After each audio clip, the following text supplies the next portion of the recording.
This is the Mixed Martial Arts Beat for the third week of February 2015. Hello again, everyone. I'm Ariel Helwani inside our New York City studio. Another week, another beat. We're talking, of course, about PEDs once again on today's show. A lot of other stuff to discuss as well, but perhaps this week it's a little more positive. We'll find out.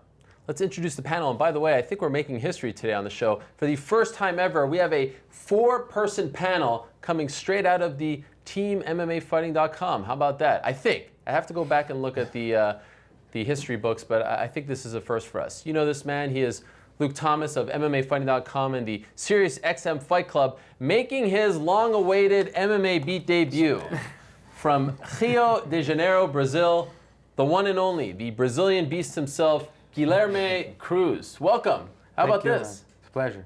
Is this a dream come true? Yes.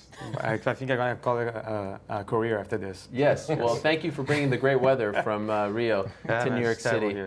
It's great to have you here. Can't wait to talk to you about all this stuff. And of course, back with a vengeance, the man in the hat, Chuck Mindenhall, anchoring the show as always. All right, guys, let us talk about what transpired yesterday. Of course, PD's on our mind once again.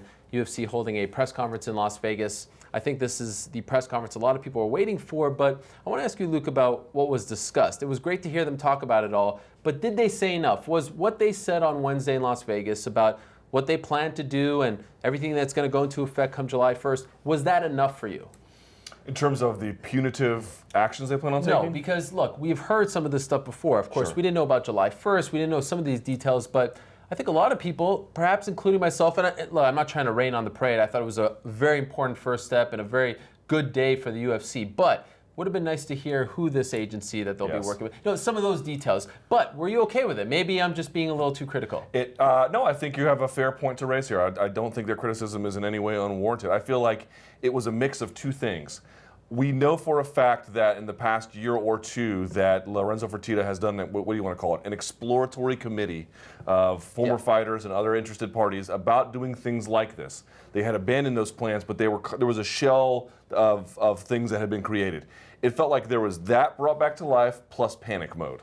And so you could tell some of this was really fleshed out, some of this was really really sort of structured in an interesting way. Almost like everything in the UFC, it seems like, pretty much. Like Fight Pass, here's a great idea, let's just rush it out the door. It was a little bit like that. And I think that like anything else that they do with the Reebok deal, with this, with Fight Pass, this is the first draft of history. By the time it gets to July, or July of 2016 and July of 2017, I don't think it's going to look like this. Now, which way it's going to go, you know, I don't know. But I thought that they said what they could, maybe a little bit too much, and everything in between. What do you mean by too much? I feel like, and we'll probably get to this as we talk more, but I feel like I share your perspective that, wow, like they really did some things even I cynically did not think they were going to do. Lending, even lending verbal support for a 4-year ban was shocking to me. I couldn't believe that. Now, whether they'll do that, okay, but they seemed all on board with a 2-year ban.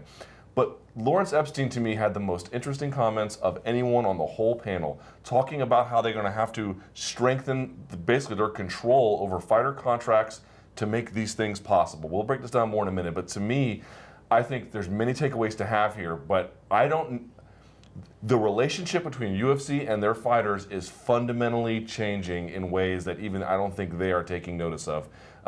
This is a new frontier, not just for anti-doping. Guilherme, you come to us from an interesting perspective, I think, because, and correct me if I'm wrong, if Fighter X, Hector Lombard, tests positive for PEDs, in Brazil, that's not major news. When Anderson Silva, the greatest of all time in many people's eyes and one of the most famous athletes in Brazil, tests positive, that's a big deal. How are people in Brazil right now reacting to all this? Well, people were to the random testing?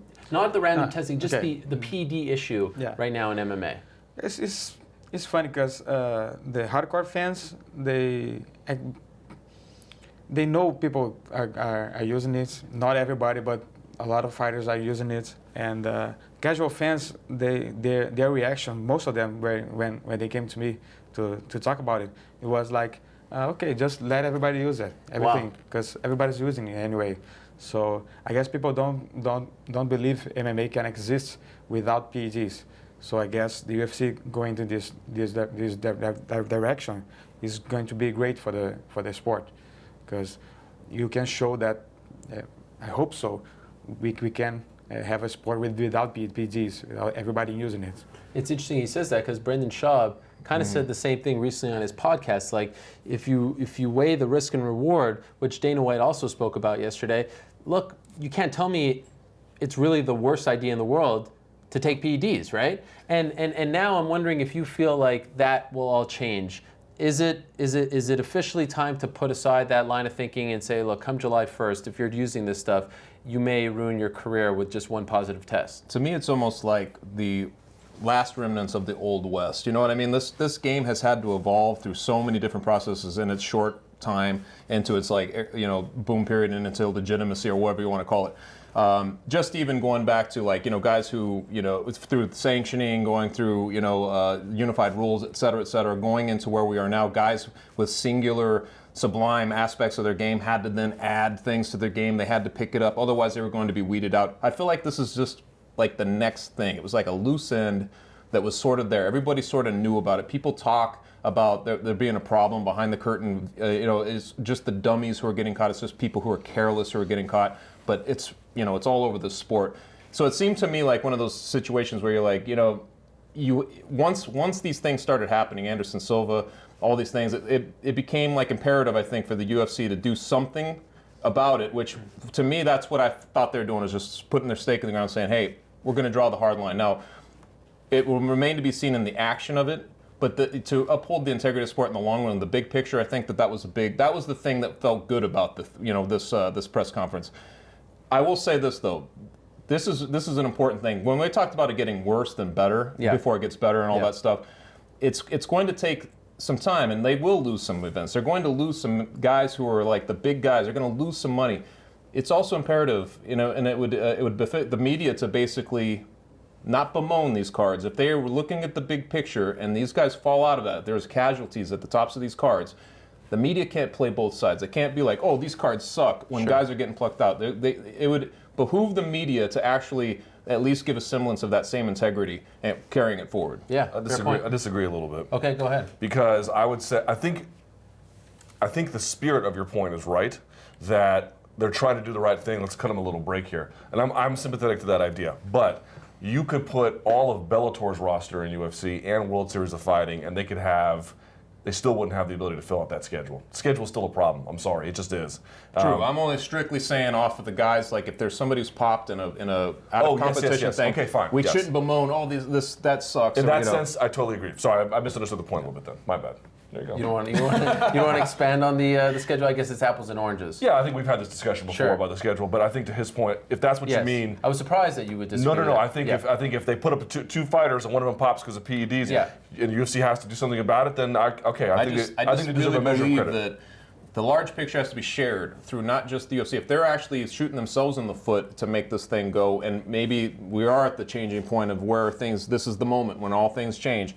The media has to also have the big picture in mind. Then I'm just saying that if guys fall off, we're getting these tests back. The things we're bemoaning, we didn't get the test back before the actual fight. Well, if it comes back and somebody pops for PEDs and he's removed from that card, it's like that's all I'm trying to say is there should be an integrity that matches that through the media. I feel like a lot of it is just such instant gratification. We just a lot of the media just throws gets very upset with anything that happens. UFC becomes a target a lot of times in that situation. I just think that there needs to be a mind shift in this whole thing now, and for the big picture to sort of carry through. You know what I mean, to get us there. And I want to be clear about something. At the top, I was kind of pointing out something that they didn't point out, but I really do think that was a great first step for the UFC. And let's be honest, no one wants to put on a press conference like that, especially a promoter. No. I mean, it's very rare in the history of the sport that a promoter has come out and put on a press conference where the topic at hand is not really the most positive one, and they did that, and perhaps they were forced to do it, but I think they did so, and they came out with the right kind of facts and numbers, and it seems like they're putting that line in the sand. So I think that's very important to note. The devil's in the details. We'll find out who they team up with and where they go from here, but a great first step as well. Go ahead. Super quick note, because there's a lot of perspective here to share, but I just want to make I've made this point all week, and people seem to be averse to it. I can't understand why. You can criticize the UFC for being late to the party on anti-doping. You can criticize them for whatever inadequacies that you want to. I mean, these are all fair criticisms. But in the history of combat sports, in the arc of how things have moved, they have done more for anti-doping than anyone in any combative art outside of what's covered in the Olympics. Fact. And it's a simple test. If not them, who? Yeah. Name them. Doesn't exist. So Health insurance as well. again, and these change. There's a lot of moving parts to the debate, but that should be noted. Let me ask you about doing this kind of thing in Brazil, because we were talking off camera about, they say that they want to team up and go with WADA standards, right? World Anti-Doping Agency standards. And, that's very easy to do in California or, Texas or New York. I mean, these labs are everywhere here in the United States. But what about in Brazil? What about these guys who live in the jungle and stuff like that? Are you a little skeptical that they'll be able to pull this off? We don't have water labs in Brazil. I guess they will try to do something for the Olympics next year. Whenever they do UFC events, they ship the urine samples to California and test them there. We have 2 events in Brazil that do drug testing, but I don't know how they do it. They probably do in small labs that are not quite credentialed to WADA.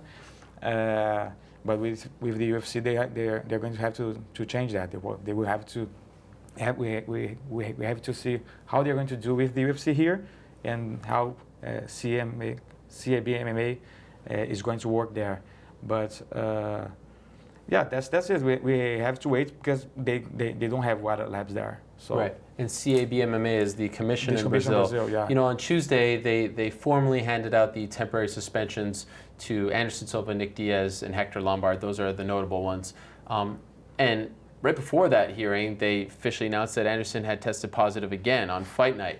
And I'm wondering, I know you were here, but it's amazing to think that Anderson tested positive twice for the same fight. I know one was out of competition income, and that was almost an afterthought at that point. I know, we kind of spoke about it on this show last week. The reports were out via MMA Junkie. But to think that this guy now tested positive twice, do you have any idea what the reaction to that was? That's weird for me, because if he was tested like a month before, and he expected it to test positive, why he would keep using it? So that's a little weird. But the reaction in Brazil, people are still waiting for his defense. People are really, yeah, they want to hear from him because he didn't spoke about it yet. People are curious to see if he's going to admit he took it, blame his leg or something like that. You look at what was in his system, though, on fight night, it seemed like he was a scared man. I mean, he had some anti-anxiety drugs there. I mean, one would think just on paper without speaking to him, and you look at his demeanor walking out to the cage, this was a guy who was obviously very nervous going into the fight, and that has been kind of the opposite of how he has been portrayed. He's always dancing, he's always loose. This is a guy who was really almost doubting himself. It's pretty amazing, right? I mean, it's amazing to look at what was in his system and then entering his mind. Even though to the Chris Weidman, sort of leading up, because I felt like he had some issues, socially and sort of where he was at, where he was at in his career and how he was dealing with things. I don't know how it seemed to you guys, but it did seem to me like he was already sort of, struggling. Maybe it goes back to the whole Chael Sonnen thing. Maybe that's really where it rattled him, but somewhere along the way, it did seem like he was rattled. Did it not? Like, it seemed like he was sort of handling press differently. He was, there was more, I don't know, just more concern and more doubt or something but still seeking affirmation. Yeah. I am a fighter. This is who I am. I had to tell my kids that's who I am. So I feel like that's maybe what he's struggling with is self-doubt for any of the reasons, being knocked out, getting older. And then also, but I can't let this go. This is who I am. This is how I define myself. How do I undefine that? So they're not dancing on his grave. They're not saying he's guilty Most before of innocent. the fans and the media are waiting for his defense and what he's going to say. And but talking about what you just said, I sense something different on Anderson since before the first Weidman fight. He was saying he didn't want to fight again that year. Yep. And then just 2 weeks later, he took the Stephen Bonner fight, just saying that he was doing a favor for the UFC. But he wasn't talking about fighting Weidman. He was calling. He didn't believe Weidman he deserved a title fight yet. And then he went there, fought him and lost again, breaking his leg. I think he's feeling that weight over him for a long time ago, and that's probably too much for him now at 39. Of course, yeah. It's going to be interesting to see what happens to him. He has not talked about this yet, as you said. The next hearing will be the big one. That's the disciplinary hearing, so we'll find out. Let's go back to that press conference. Lorenzo Fertitta also, very interesting, said 2 to 4 years. They would be down for 2 to 4 year ban for first-time offenders. Can you imagine all the guys? Like if we would have had that a couple years ago, all the guys would be out, still have like 3 more years left. Roster would be done to It'd 100 be guys unbelievable. right now. What do you think of that? Do you think this actually happens? You'd have UFC shows headlined by Shannon Googly. You know, it's, woo. 2 to 4 years. You have to get some deep cuts to make that happen. I have a problem with it. Why? Not because of what they said. Not the idea of a 2-year suspension or the idea of if it came to it, if it was so egregious of a 4-year suspension or even a lifetime ban, you know.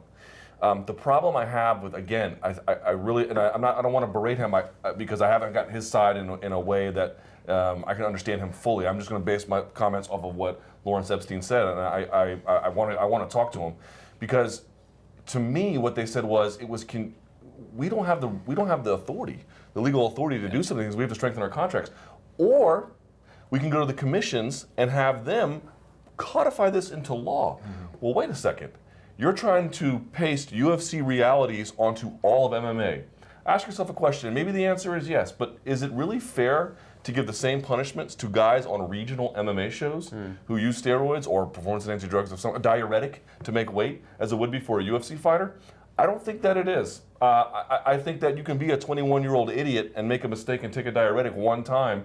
You shouldn't be banned from the sport for 2 years for that. That would kill the sport in many ways, deeply hurt regional promoters. But if they get their way and the commission follows what's in the law, that to me is really problematic, So for me, it's like maybe they should just be employees, and then maybe you can tell them to do whatever it is that you would like them to do. What do you think? 2 to 4 years, too much?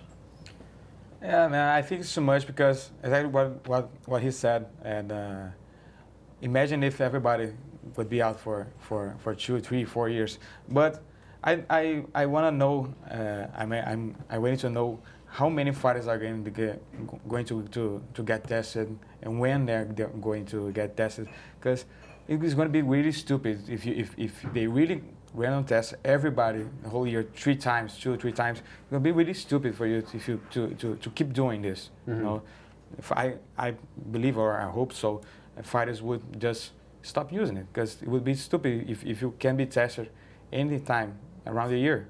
Why would you take it and risk being out? I mean it's just they're threatening you with a punishment that is so long, so you wouldn't. Hopefully think about taking it. You know what concerns me a little bit? We sometimes think too much that the Nevada Athletic Commission is running the entire sport all over the world. I mean, Nevada has a lot more money. They get a lot more money than most other commissions. And yeah, they're going to randomly test, hopefully Roy McDonald, Robbie Lawler, McGregor, those guys, Aldo, for their July 11th card. But look, we just saw this week, Mark Ramundi, our own Mark Ramundi, spoke to Texas. They're not randomly testing anyone. Texas don't care at all. What were they doing in Colorado? What are they going to do in New Jersey coming up? What are they going to do in Quebec coming up? In Brazil. So this idea of randomly testing the guys on the fight cards and all that, or helping out the commissions, I don't think you're going to be helping out the commissions. You're going to be paying for the whole thing if you want to do it. You know what I mean? I think the commissions, they have zero money. Remember last week on the show, you weren't here, one commissioner told me he's only doing urine tests as opposed to blood tests because blood tests cost $1,800 more, and he doesn't have that budget. $1,800, not that much in the grand scheme of things. But these commissions, we sometimes forget, really have no money to do this stuff. If the UFC really wants to do it, third party or not, they're going to have to be paying the whole thing. Yeah, I mean, it almost makes no sense to go through this whole process when you really think about it, because how much they have to fork out. Why no sense? Don't they have to do it? It makes sense on the integrity of the sport level. I'm saying it makes no sense from any financial, not in the short term anyway, like any financial reasoning that you could think of, because they would have to fund. They're funding all of this just to catch the guys who then hurt them in the purse further. True. So it's just one of those crazy scenarios, really, when you really think about it. But to me, that's also what's admirable about it, because there's really no motivation beyond making something like the integrity of the sport last, to use this moment in time to get there. So we'll see how it goes, but from most logistical standpoints, it doesn't make sense what they're doing. Yeah, you have a conflict of interest there, of course, which people have brought up.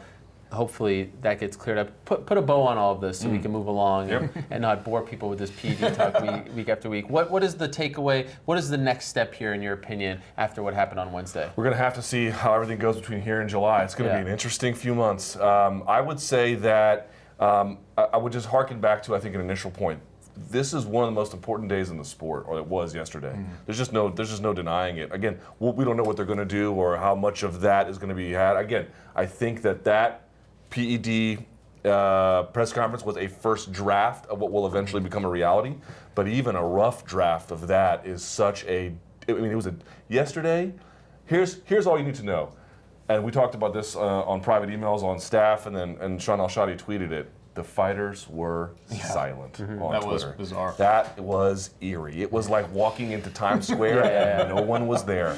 And I think they partly have a reason to be upset about it, for reasons I've articulated about whether they're independent contractors or employees, and also because Zuffa put a demarcation line in the sport yesterday, and here goes nothing. There's no spookier word maybe than random in the entire fight. Sure. Vernacular. It's just that word alone is pretty spooky for these I like guys. one more thing I wanted to ask you. I was talking to Luke Rockhold about this. He was in our studio. That interview will probably be posted tomorrow on MMAfighting.com. But you think about the Reebok deal, you think about this deal that will go into effect come July.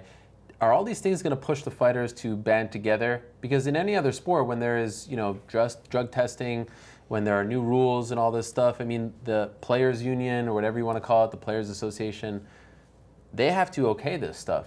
Do you guys feel like this will be the tipping point? What do you think? Remains to be seen. I mean, we've been through this topic before as well. I mean, ultimately, you would think so. You would think that would start to at least cross people's minds. I would say that. At some point, it just makes sense to do that.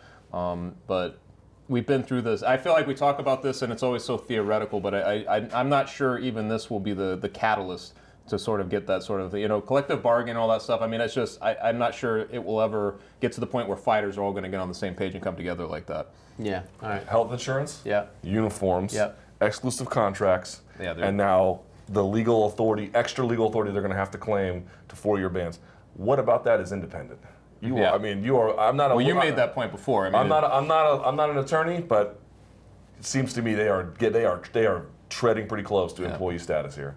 Yeah. Let's talk about some fun stuff. A lot of big fights announced this week.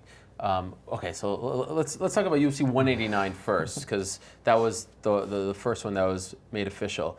Conor McGregor, Jose Aldo, July 11th, main event. We knew that. Just added Robbie Lawler versus Rory McDonald. And by the way, I thought a very smart move to announce that at the press conference. and hey, the fans, the way they reacted to it, it was amazing. Sugar, man. They love that stuff a lot more than the PED stuff. And then later on in the evening, it was officially confirmed that UFC 187, May 23rd in Las Vegas, Memorial Day, John Jones, Rumble Johnson, and Chris Weidman versus Vitor Belfort, in addition to a whole bunch of other cards. We'll get into that card a little deeper. But 2 title fights on 2 cards in Las Vegas in the span of 2 months. Which one do you like better? I like better 187. 87? Yeah. Jones, Weidman. Yeah. Why? I think the fights are more interesting to me. I like them better. And I think the UFC maybe could have headlined a different card with Vitor and Weidman, but they wouldn't risk another injury, another failed test or something like that. So they just put together in the same card. It's a big card. Really good one. 186 has 2 title fights, 187 has 2 title fights, 189 has 2 title fights. Of course, the 186 one's a little different than 87 and 89. Are you okay with that? Do you like 2 title fights? Are you okay with stacking the deck? More than okay. Stack that joker. Yeah. Make it But worth despite my the fact buck. that you have a lot of these are that need big fights as well. The next shows are going to suffer from that. Right. Okay, but they should. There should be a market correction for how Hello, we have too many shows in MMA. This is a fact. We have way too many shows in MMA. There needs to be a correction. Now, maybe they're stacking the deck for reasons you're talking about, where it's an insurance policy, because if this guy falls out and that guy falls out, fine. I don't care what the motivation is, stack the deck. It makes it better for the consumer. Bellator is going to try and do what they're going to do in 2015 to be hot on their heels, and they're not very close, but you get the idea. Let's respond to these forces and make it better for the consumer, which I think in the end, if January showed anything, it's that when the UFC puts their best foot forward, the market responds hugely. I'm all in favor. You know me, I'm all about the event. To me, it's like they put together these things and it becomes like something special. And I still feel like we're a little bit in this experimental phase. I feel like they are too, with the amount of cards and where they're putting on these cards and how they're going about them, how they market them versus, like, so if they have like a small, this last year I felt like we saw so many of the smaller cards sort of take the attention away from the bigger card, which was an odd sort of dynamic. I almost feel like this year they're not doing that. They're the smaller cards are just sort of the remora, they're off on the side. They're going to be, they're going to just be with their little thing, but they're sort of enhancing the events. And I mean, those two cards, contemplating those two cards, if they stay intact, obviously these days you never know what's going to happen with these things. But man, how great both of them! They're both so good. Which one do you like better? I'm with Guillermo. 87 is a fantastic. Dude, big fights are fun. You have these smaller cards and they're great, and if it's in your hometown, awesome. But there is something about the galvanizing effect of big fights that you just can't replicate anywhere else. 187 is legit. To your point before, because you used to mention like they would have, I think it was when Eddie Alvarez was going to be fighting Cowboy Cerrone. Like that's just your added fight. That's sort of what they're doing with 187. They've got Cowboy on that fight against Nurmagomedov, which all of a sudden becomes like, hey, this is like a the depth of this card, is really good. And then they just added those other ones, which are also very good fights. So I feel like when you look at a card like that, it's just, there's so much to imagine within that card rather than just two fights or one fight at the top. So that makes it more fun. Guillermo, correct me if I'm wrong, you don't like the fact that Conor McGregor is still the main event and Rory and Robbie are the co-main event, because historically, and I saw some fans are upset about this, and I'd love to know why, historically they've always said that the heavier weight is the main event. Now, 169 didn't have that, but that was title versus title originally. It was supposed to be Cruz Barao, and then they didn't want to drop Barao from the main event. So I get that one. But other than that, they've stayed true to that rule. Do you not like this? I think it's a smart business decision. But yeah, it's going to be better for the UFC. So I don't care who is fighting before. Okay, because I got the impression earlier that you were a little annoyed. Contemplate how hard it's been for Rory McDonald just to be thrust into a position, and then how eager they were to put McGregor in that position. And it's just, you just look at those two dynamics, and you're like, of course they're going to do that. You're upset about this. Hell no. Why would I be upset about but that? they said it's always going to be. That's what I heard people say. But Dana said in 2007. Yeah. But to your point, they're experimenting a little bit here. They're trying to. I mean, it's not a major tweak. It feels like one because they're so rigid all the time. But I mentioned it before. With Pitbull talking to Coker, maybe I can get on a tentpole event. They do things a little bit differently there, where a title fight is still important and it's fun. But hey, it could be on a Friday night with not a big card or things like that. If they're going to slowly tweak things where we can get the fight that is more anticipated, the one we haven't seen because Lawler and Rory is a rematch anyway. I fail to see the problem. How many times have they announced these big cards and they don't end up this way? And we continue to fall for it. Like we're like these. You mean the injuries? Yeah. 184. Well, 184, 178 was like that. That was the last time I feel like we were like, holy moly. And these ones, in my opinion, are almost better because you're getting two title fights.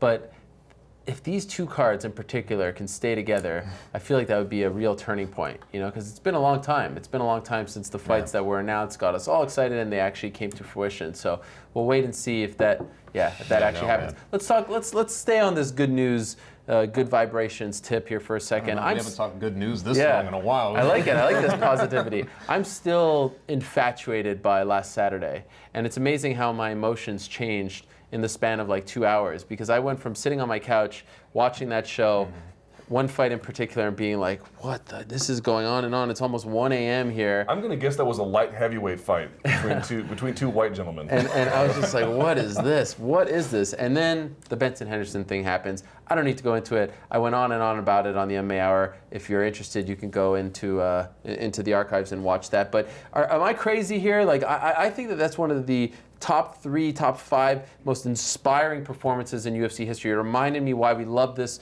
sport so much. It reminded me of the early days. Smaller guy, David, Goliath, all that stuff. Am I going crazy? Am I overstating this? Maybe To a degree? I loved it. I keep thinking about it. To a slight degree, maybe. I'd like to hear what you guys have to say about it in terms of top 5, top 3. But I think your point is this. Benson Henderson is a guy who has always been very good, and for one reason or another has always been respected. I don't think he's been disrespected, but he has been a little bit passed over. And underappreciated. And he has had to force himself in that Bocek fight, and then force himself in the Miller and Guida fight. And maybe he did get a couple of decisions that didn't go his way, but he went out there and fought. When he says he fought the best that he did or could, I believe him. And he had the 2 losses in a row. We were like, what are you doing jumping up a weight division? There's this constant strain of not negativity exactly, but just like, not you. It's not, you're not the guy. And then he goes out there and says, you know what, I am the guy. I mean, that guy has iron will and unflappable belief in himself, and that is a very, very motivating thing to watch. What do you think of it? I think that was great for him to earn the respect from the fans, because I feel people don't give him much credit because of the decision things, that sometimes he don't actually deserve it and get the win. But I think it was amazing, man. I didn't watch it live because I was here on vacation, enjoying. But then I watched him the video online, and it was a great fight, man. But there was something about the way Friday, when that picture came out about the weigh, from the weigh-in, everyone was like, gosh, poor Ben Henderson. Like, we were almost feeling bad for the guy, And then he walks into the cage, and you're still kind of feeling like, are we going to see complete annihilation here? And then slowly but surely, he starts to gain some confidence and momentum, and then, of course, third round, it's amazing. How it feels to be surprised in a situation like that. Yes. That's one of those things that plays out, and you're sort of, there's just something about that picks up momentum as it goes. Like, because he held his own, I thought, in that first round. It was pretty back and forth. And then the third, when he takes him down and it starts to turn into his fight, and you see him, you start realizations like, well, maybe 170 is pretty good for him. He's not gassing out at altitude. And Brandon Thatch, who trains in trains in Colorado, is the one who looks tired. He looks like he's the one who's sort of slowing down. And then just for the fight to play out that way, it's just an amazing thing. I thought also like you were saying, sort of his unflappable belief in himself. He takes this fight. It seemed like a career misstep. It really did. Coming off of that really narrow loss against Cowboy Cerrone. And it just seemed like he was he was doing something that was like, man, this is crazy. But just he handled it with like a quiet purpose the whole way through. Like, it just didn't really talk too much about it, and just went in there. And I was with everybody else. I'm like, I was way high on Brandon Thatch. It felt like he was a guy that they had sort of held back. It was a radar contender type of guy who's going to be maybe in another year we'd be talking to him about him challenging for the title. Like, to me, he's that good, and to see it unfold the way it did. It not only surprised us, but it also put Benson Henderson, as crazy as it sounds, on the map, because he was one of those sort of pedestrian. I don't know if I'd go quite that far, but he wasn't a favorite when he was the champion. When he was holding the belt, it wasn't like people were really freaking out to see him fight. I felt like this one fight showed so much about how he is, how he believes in himself, all that stuff, all in one fell swoop. So I feel like his stock soared through the roof. So all that said, should he stick around at 170? I mean, to me, it's like he looked so good in the fight that but he still looks pretty small. Yeah, so that's the thing. I could see him going either way, but if I was him, just because right now he's not going to do anything in 155, if he still has title aspirations, I'd be like, then maybe you should stick at the 170 for now and just see where that goes next. What do you think? I think he's too small for 170. Yeah. I think if I were him, I would come back down to 155. There's nothing for him at 155. But 155 is so stacked right now. Yeah. A lot of contenders, and another fight with Pettis is not going to work for him. So a couple more with Cerrone, maybe. I just think, why not keep those good vibrations rolling? You're the underdog at 170 as opposed to being sometimes the bigger guy at 155. And again, there are no possibilities that will lead him to the belt. So why not stick around? I agree. I think long-term 170, not going to work. Yeah. Short-term 170, wow, that sounds awesome. By the way, I want to give I don't know who it was. There was someone on the MMA Reddit forum who put together a bunch of tweets that he had and pictures and things, and they basically made the claim that you can't underestimate how inspired Benson Henderson is by BJ Penn and what an effect that guy had on his career. And when you think about that, and you think about what Benson Henderson said after the fight, I didn't know I was going to win. He just said, I'm going to take the risk. I'm going to put myself. You never hear fighters say, I wasn't going to win. Yeah. That to me was, he was inspired by greatness and he wanted to achieve it. Even if he had fallen short, how do you not admire that guy? Yeah. He always signs off his tweets with the once and future king, a guy who very much believes in himself, but that was interesting. Also, both of them, I believe, they have the record, tied for the record, longest reigning lightweight champions, and you know, they've always kind of been in the same conversation. So let me ask you about this toothpick thing. It drives me crazy. Why? What do you make of this? I think it's insane. I mean, get an orthodontist at the cage and figure something out about what he is doing. It is the dumbest thing in the world. I mean, first of all, are toothpicks even cool? They hand out toothpicks at like Olive Garden or something. But I don't know if he does it for a cool thing. I think it's just. Well, it's not for. I mean, what's it for? Yeah. There's no fight purpose. No, I think it's like an obsessive compulsive disorder. I think he's well, just. I mean, just even get over. I don't think he just walks around like Razor Ramon with a toothpick. I think he actually needs it. That's hilarious. It's like a little kid. Okay, well, I mean, at some point you gotta go with a pacifier, Sure, even if it turns into a toothpick. On the teeth. Look, I mean, everyone's like, I don't think whatever he's doing. I mean, he's a Houdini with it. I'll give him credit. I guess he's putting it in his mouth guard, but I don't know how that works. How do you either. do it? I don't know, because the mouth guard, if you actually do it right, you get, even with a boiling bite, it forms around your gums and the lining of your teeth.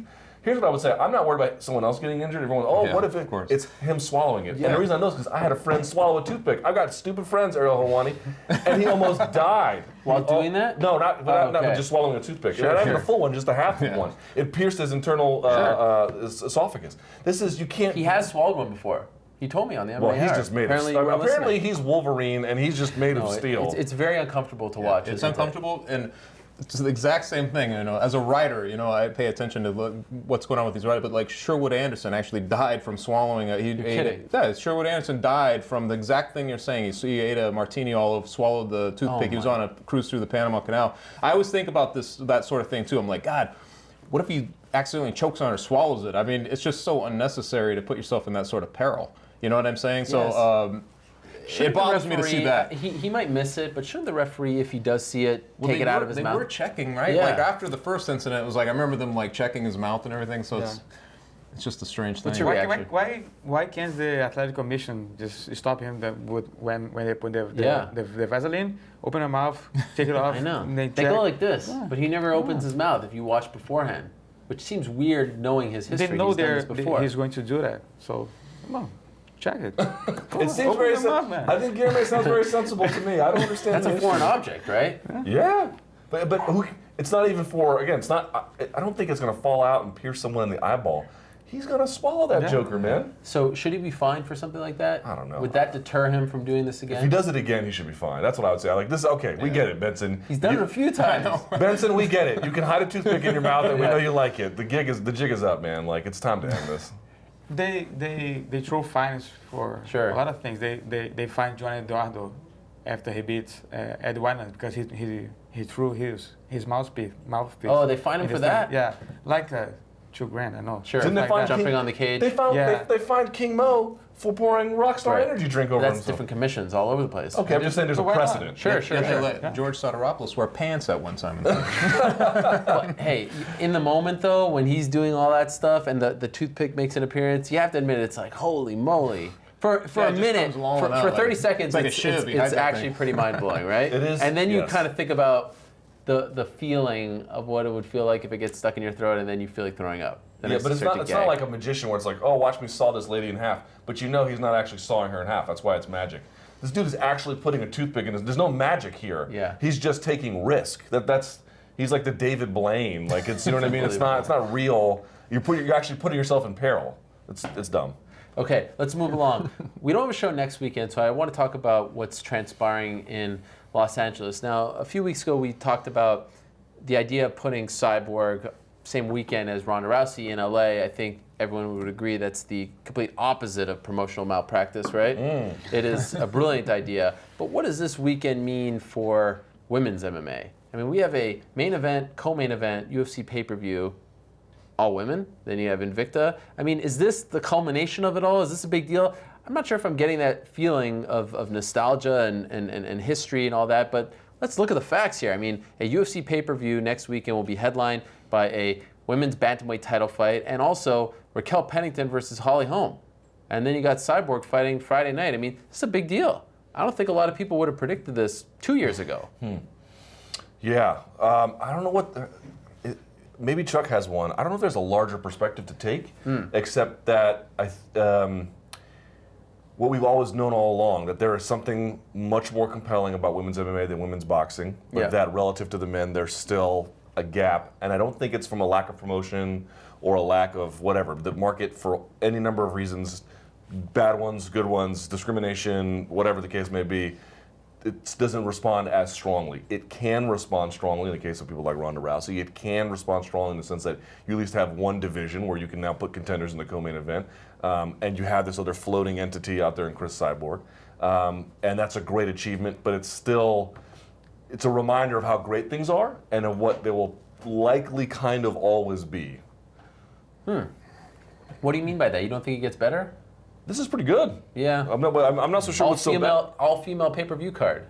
I don't know. That might be possible in an ideal world, but what does that even say? Like having an all-female By the way, card. Ronda Rousey was asked that same question yesterday, and she said she doesn't even care. She doesn't see a distinction. Yeah, I don't think it really matters exactly having an all-female card. Maybe you could do it. Maybe it'd be great. You know, they had all-female season of Tough, and it did okay after DVRs, but not great. To me, that's not the issue. The issue is there just enough of a market that you can slowly keep building, and have some capacity to have stars and divisions. How do you think the pay-per-view does? I'm horrible at that stuff, but I mean, ultimately, this is the first one I feel like she's really had to try to sell on her own. Holly Holm does have a certain appeal, but it's something fairly remote. It's just a curiosity thing at this point to see how she sort of handles herself in the bigger stage outside of boxing, etc. Kind of going into this, but. I don't know about the actual number. I wouldn't even be able to kind of guess on that. I will say that we had talked about like Invicta sort of aligning with the UFC and the city that they're in, and I think this makes a lot of sense. Sure. This particular one has a nice coincidence. I don't know how coincidental it is that you have the partition between Ronda Rousey, and Cyborg, because to me they're the two most dominant female champions the sport has known. So they're fighting, a day apart, 1 mile apart from the Shrine Auditorium, the Staples Center, and it's just. To me, it sort of sets a table. It's a nice little thing if you're paying, if you care, if you want to see that fight, which I think fight fans do. It sort of sets the table. It sort of takes the partition down a little bit. You're not sure if she'll ever make the weight, if it'll ever come to pass. But them fighting on the same weekend, they both look good. Just imagine that talk's going to get pretty big there for a minute. So that part of it's fun for me, but it has nothing to do with the pay-per-view numbers. And I like I said, I don't. That seems like it'd be more like you pay more attention to the numbers than I do. But I really don't pay defer attention. to Dave Meltzer. Okay, how do people view Cyborg in Brazil? I mean, is she on the level? I'm not gonna say Anderson, but is she on like a Jose Aldo level? No, far away. Far away. Yeah. She's the best. I mean, a lot of people would consider her the best. No, only hardcore fans know her. Okay. Yeah, she's not popular in Brazil. What about female fighting? We don't have like famous female fighters, MMA fighters. I think Chris Cyborg's one. Nah, not in Brazil. No. Well, she's not famous in Brazil. Where is she? Yeah, exactly. Only more hardcore fans know. Everybody knows her. If you're a hardcore fan, you know her. Do you feel like this is a big deal for women's MMA, or I believe it's going to keep the talk alive. Yeah. The Ronda and Cyborg talk, which I don't think the fight is never going to happen. Really? To happen. Not I think at it's gonna happen. 135. Okay. I don't think Cyborg's going to make that weight. Mm-hmm. That's the problem. As I talked to people that worked with her years ago, help her cut weights for her fights at Strikeforce and everything, and she's getting older. It's getting more complicated for her to cut weights. I don't think she's going to make. I don't think, and people that work with her for years, nobody thinks she's going to make that weight. I know she was on your show on the MMA Hour, and it still seems like she's not 100% convinced she could do it. Sure. Like you would sort of directly ask her, do you think, and she would sort of hedge around that. I'm not sure. To me, that's the biggest thing. She's still mentioning like, well, maybe we can do it at 145, but it's just that's so far from the reality. The UFC is not going to. That was disappointing to hear. When she got hurt, she talked about going back to 145 and fighting there, defending the title. And I read one interview that she gave to, I believe it was Tatami. Then she said she wouldn't fight again. And try to cut down again. Maybe she changed her mind, but I don't think she's going down. Well, Friday, Saturday will be very interesting because we have Invicta, also a 10-pole Bellator event, the British Invasion card at the Mohegan Sun. You'll be there. Yeah. Very exciting. Real quickly about the Invicta card, like to your point and to the point, you have Ronda Rousey headlining a UFC show. This is crazy. This is unprecedented in combat sports. Women have this kind of a prominent role. At the same time, Invicta is in LA partly to help promote a fight, or a potential super fight, but also because they kind of need the rub. You know what I mean? So that's the reality there. But that's cool. It's fine. I'm not condemning it. I'm just saying, what is that reflective of? It's reflective of both the feast and famine that is women's MMA. Interesting, yeah. So again, it will be interesting, Bellator, their event, and then UFC 184 on Saturday. Before we go, there's another UFC event this weekend, although it's on a Sunday, and it starts a little earlier. Main card starting at 8 p.m. Eastern, which I think a lot of East Coast fans will be very excited about. It's Bigfoot Silva against Frank Mir. It's taking place in Porto Alegre, and I can't even believe that they're putting on an event. Like the pronunciation. Thank you. And Guilherme won't be there. I think that the audacity of them to put on an event in Brazil with you not in attendance is shocking to me. But I want to know two things about this card, and then we'll say goodbye. First off, who has more pressure going into the main event? Is it Frank Mir or Bigfoot Silva? Frank has lost his last 4 in a row to very tough guys. Or Bigfoot Silva, who obviously is on a bit of a skid himself. Let's start with you. Frank Mir. Yeah. Yeah. This is the Bigfoot, end. they're both in difficult situations. Bigfoot hasn't won the last 3. One was a draw, and he tested positive in that draw. Yeah. So they're both but I think Frank Mir is in a tough spot here. It's got to be Frank Mir, right? Yeah. I mean, you lose 5 in a row. I mean, you can't even like we thought the last fight was probably his ledge fight. Like this is winner go home. Well, now at 5 fights, especially if he looks bad and losing, I just can't imagine that there's any justification for keeping him on the roster. So I feel like he's actually the guy. Frank Mir, well, 100% Frank Mir, former 2-time champion, technically anyway. And a guy who has looked listless in his recent appearances. Like Bigfoot has, I mean, believe me, he hasn't looked necessarily awesome, but at least like you can, remember the last great moment of Bigfoot's career? Oh, how about when he dropped Alistair Overeem and was pounding him out? That was, and Herb Dean is like struggling to save him. That's an iconic image, okay? Name the last time Frank Mir had a moment like that. Nogueira, maybe? Yeah. Right? I mean, that was 2011. We're talking about a lengthy period where it just has not gone his way, and I think that to me it needs to change or it needs to end.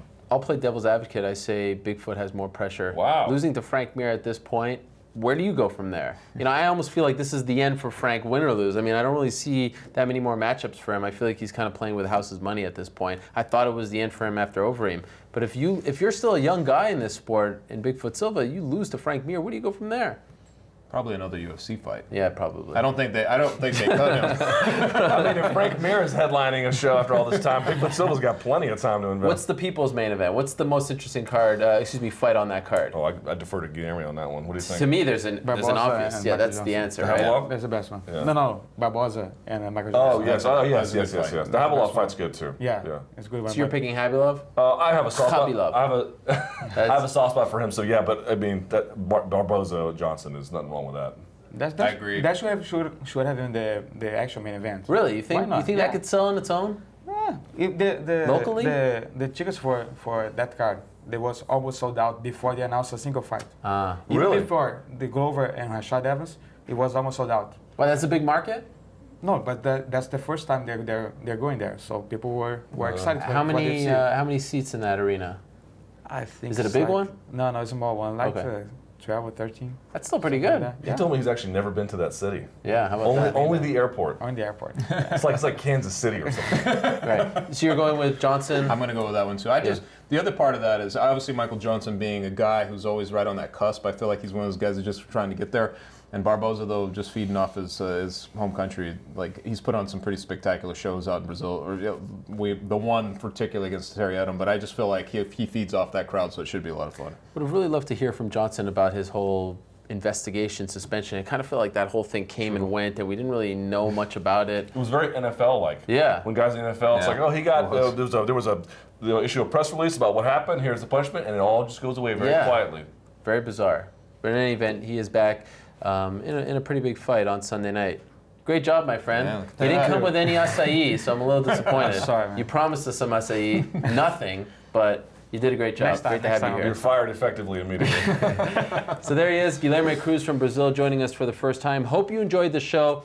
Hope you enjoyed everything we talked about. If you obviously feel any differently, then let us know in the comment section below. Luke will be... I've stopped going Yeah, there. he will be. It's a landmine. New York Rick is the one who really polices that now. He's the champion of the comment section now. He is all over that these days. UFC, as I said, back on Sunday, and then next weekend is a big one. So we are off next week, but we will be back in 2 weeks' time. I'm sure there'll be a lot to talk about when we return. For now, we say goodbye. That is Luke. That is Guilherme. That is Chuck. I am Ariel. Thank you so much for watching. Enjoy the fights. We'll see you in 2 weeks.